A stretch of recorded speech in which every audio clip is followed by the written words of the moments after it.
Hi అండి, నమస్తే. Welcome to Telugu Tadaka. ఈరోజు చూపించబోతున్న రెసిపీ టూటీ ఫ్రూటీ కేక్. చాలా ఈజీగా ఇంట్లోనే తయారు చేసుకోవచ్చు. ఓవెన్ లేకపోయినా, బీటర్ లేకపోయినా మిక్సీ జార్లో వేసి ఎలా చేయాలనేది చూపిస్తున్నాను. చాలా స్పాంజీగా వస్తుంది కేక్.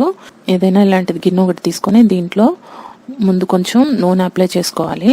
తర్వాత నూనె అప్లై చేసుకున్న తర్వాత ఇలా బటర్ పేపర్ వేసుకోవాలి. బటర్ పేపర్ లేదనుకుంటే కొంచెం దీనిపైన పిండి డస్ట్ చేసుకోవాలి. మైదా పిండి అయినా గోధుమ పిండి అయినా.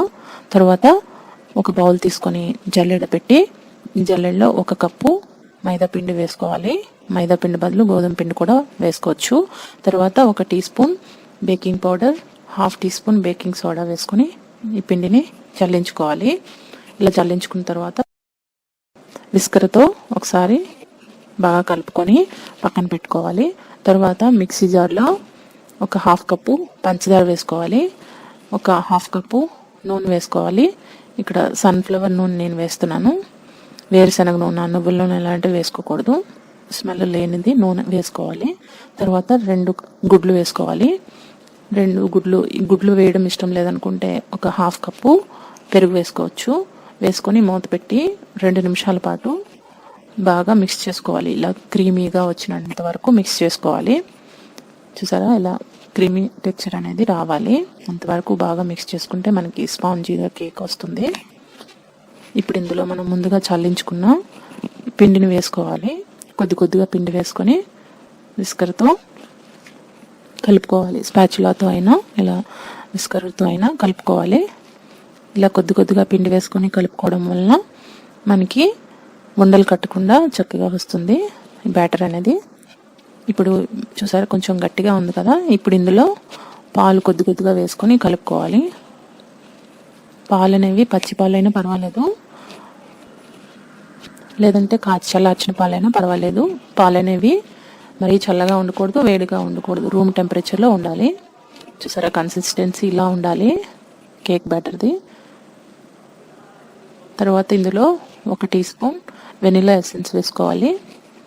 స్మెల్ అనేది రాకుండా ఉంటుంది ఎగ్స్ది. తర్వాత ఇందులో కొద్దిగా ఉప్పు వేసుకోవాలి. 1 చిటికెడు ఉప్పు వేసుకొని ఒకసారి కలుపుకోవాలి. మరొకసారి మనకి కన్సిస్టెన్సీ అనేది ఇలా ఉండాలి. ఇప్పుడు ఇందులో టూటీ ఫ్రూటీ వేసుకోవాలి. ఈ టూటీ ఫ్రూటీకి కొంచెం 1 స్పూన్ మైదా ఇలా వేసి కలుపుకొని వేసుకోండి. తర్వాత మొత్తం ఇలా కలుపుకున్న తర్వాత మనం కేక్ టిన్లో దీన్ని ట్రాన్స్ఫర్ చేసుకుందాం. ఇలా రన్నింగ్ కన్సిస్టెన్సీ ఉండాలి కేక్ బ్యాటర్ అనేది.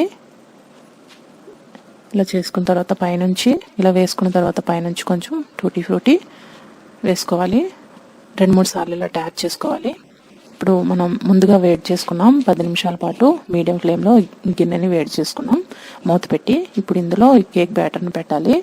పెట్టి 30 నిమిషాల వరకు మీడియం ఫ్లేమ్లో బేక్ చేసుకోవాలి. తర్వాత 10 నిమిషాల పాటు లో ఫ్లేమ్లో బేక్ చేసుకుంటే కేక్ అనేది పర్ఫెక్ట్గా బేక్ అవుతుంది. చూసారా, ఇలా మనం చాక్ ఏదైనా ఇలా పెట్టి ఇలా గుచ్చి చూస్తే మనకి చాక్ అనేది ఏమీ అంటకుండా, మనకి బ్యాటర్ అనేది ఏమీ అంటకుండా నీట్గా వచ్చింది అంటే మనకి కేక్ అనేది బాగా పర్ఫెక్ట్గా బేక్ అయింది. ఇప్పుడు బాగా కంప్లీట్గా కేక్ అనేది చల్లగా అయిపోవాలి. చల్లగా అయిన తర్వాత చాకుతో ఎడ్జెస్ని ఇలా కొంచెం చుట్టూ ఇలా చాకుతో అని ప్లేట్లోకి డిమాల్డ్ చేసుకోవాలి కేక్ని. చూసారా, గిన్నెకి ఏమీ అంటకుండా వచ్చింది. ఈ బటర్ పేపర్ అనేది ఇప్పుడు తీసుకోవాలి. తీసుకొని మన కేక్ అనేది రెడీ అయిపోయింది. స్పాంజీ కేక్ పిల్లలు చాలా ఇష్టంగా తింటారు. ఓవెన్ లేకపోయినా, బీటర్ లేకపోయినా చక్కగా స్పాంజీ కేక్ ఇంట్లోనే తయారు చేసుకోవచ్చు. చాలా స్పాంజీగా వచ్చింది కదా. మీకు మైదా పిండి వేయడం ఇష్టం లేదనుకుంటే గోధుమ పిండితో కూడా చేసుకోవచ్చు. అప్పుడు కూడా చాలా చక్కగా ఇలానే వస్తుంది. సరే, ఎంత స్పాంజీగా వచ్చిందో మీరు కూడా తప్పకుండా ట్రై చేయండి. మీకు ఎలా వచ్చిందో కమెంట్ చేయండి. వీడియో నచ్చితే లైక్ చేయండి, షేర్ చేయండి, సబ్స్క్రైబ్ చేసుకోవడం మర్చిపోవద్దు. Thank you so much for watching. Bye.